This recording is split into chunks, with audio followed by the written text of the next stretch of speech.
I need to draw more sketches here, so I select this grouped area and go to sketch environment. Now I want to draw a simple rectangle and I want to add some corners to this rectangle. So this is this.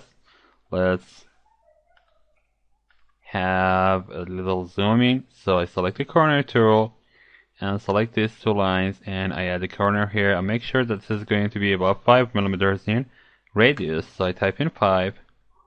And again, this is going to be another 5 here. And another 5 here. Let's pan down a little bit. And this is going to be 5. And another 5 here. And I don't want to draw every line here and every sketch. I want to show you that this is easy to work with these profiles. Okay, now I need to go a little bit upper, and this bottom line is 60 millimeter below the horizontal vector, so this is going to be 60, and the distance between these two lines are about 45 millimeters. So I type in 45 here for the distance. And let's pan out.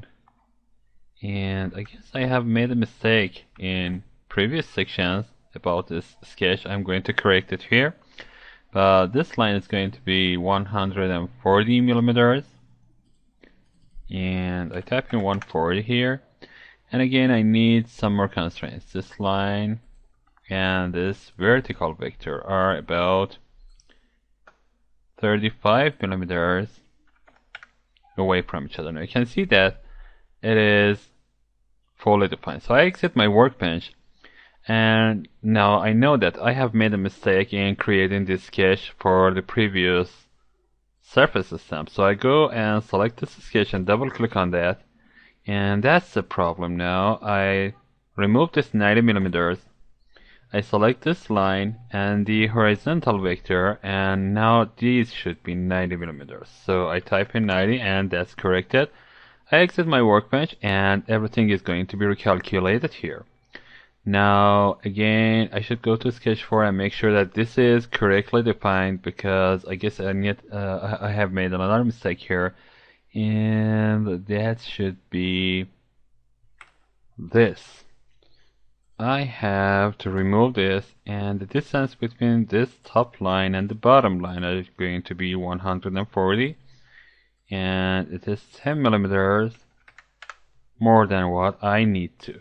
So I exit my workbench, I go to insert menu, go to stamping and select surface stamp. Now I need to have 90 degrees. This is going to be 3 millimeters and the radii are going to be 1 and 2, and make sure that the correct sketch is selected and the arrow is looking downward or inwards. So I click on OK. Now I have created this. Okay. Now I want to select this face, go to sketch environment. Now I want to draw more shapes here. So let's zoom in a little bit.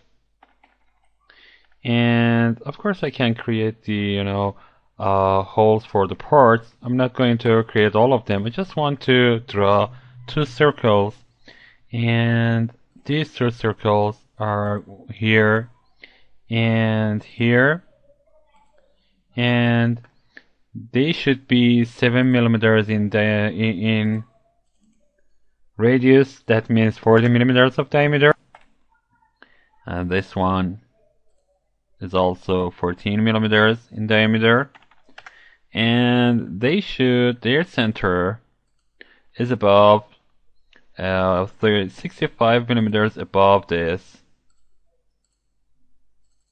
horizontal vector, and this is 65.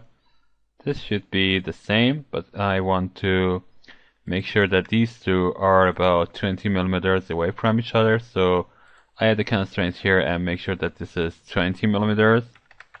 And now that this is 20 millimeters, I can make sure that these are in coincidence with each other. So I select this center and press Ctrl and select the center and make sure that this is there's a coincidence here. And I can see that this is not working like this. So let's cancel this out, select the center of this one, and select this horizontal line. And of course I can add a 65 millimeters as well. So I type in 65. They are in correct position right now. And I guess I need another constraint. This is 47 millimeters away from this vertical vector. I double click and make sure that it's 47. Now these are fully defined. Okay, I need one more piece of profile here. Now I want to draw this like this. Let's zoom in.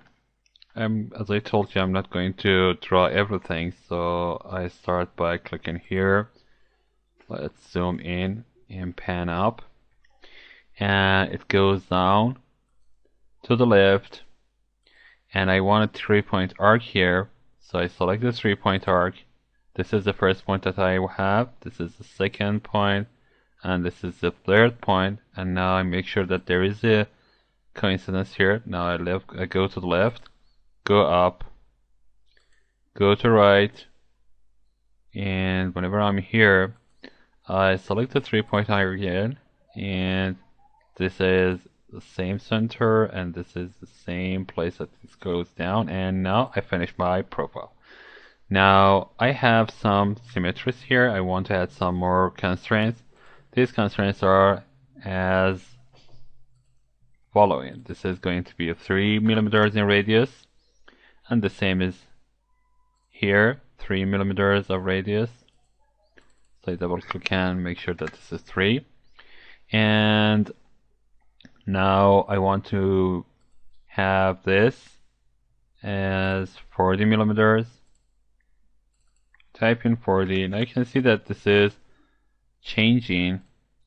And this line, I press Control, and no, do not press Control. I select this line, and these two are 12 millimeters away from each other. And if I do this, you can see that my shape is being distorted. So I press Ctrl Z. I want to do something. I select this line, and press Ctrl and select this point. Now I want to have a coincidence point here. I can see that this is moving like this. And again, I select this and this point and this, and have press escape. This is wrong. And select this line, and this point, and select the constraint defined equidistance again here. Now I want to make sure that these two centers are about 45 millimeters away from each other. So I select these 2 points and add this constraint. I make sure that this is 40 millimeters, of course, and everything is like this. Okay, now I should make sure that this is in coincidence with this line, and for this I need to have a coincidence. Now you can see that it is working, and of course this line should be in coincidence with this line. I need a lot of constraints here to make sure that my shape is not distorting. This is again in coincidence with this line, and I add this.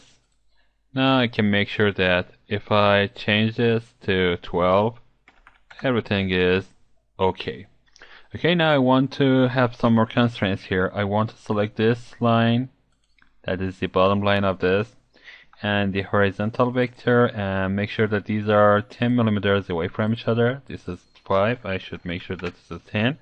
It goes up, and now I need another constraint, and that's this. The center of this circle and the vertical vector. These should be 47 millimeters away. So I select the constraint and add this 47. And now you can see that this is fully defined.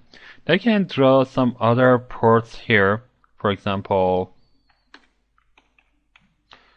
another square here, for example, and I want to draw this square here. I want to draw a square.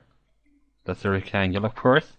And this rectangle is about 15 millimeters in height. So I type in 15. And it should be about 25 millimeter below the horizontal vector. So I add this 25. And I need some more constraints here, and one of these is this. And the width is 36, I guess.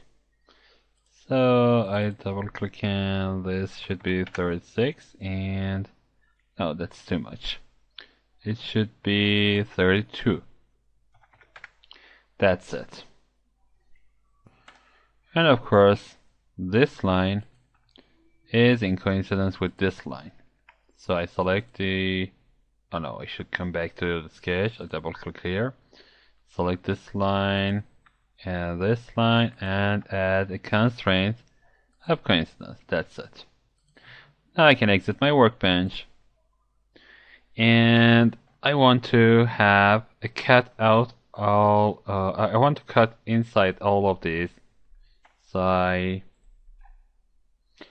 zoom out a little bit, select the cut out tool, and that is under insert, cutting, cut out, and up to last is selected here, and the sketch is going to be sketch 5.